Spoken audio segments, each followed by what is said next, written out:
Good day to you. I have built a thing. It's a present for my wife's birthday, and I've just been doing it at the garden. It's just coming up to summertime, and I think it wouldn't be nice for her to make a lamp. I'm running citronella. It's supposed to keep away the flies and bugs and stuff. Whether it works or not, we'll find out. It's all made up of brass bits and pieces. I brought this off eBay, and it was said to be brass, so I brought it home, polished it, and it's copper.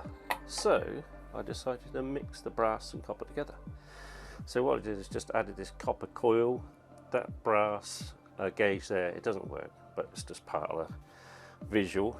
Also, I've brought some brass tweezers, and then you can adjust the height of the flame the more wick you pull out. And that's it. This is the wood base is Paduke, and that's it. So hopefully you'll enjoy the video. If you do, give it a thumbs up, and if you really like it, you can also subscribe. It costs nought. Enjoy the video.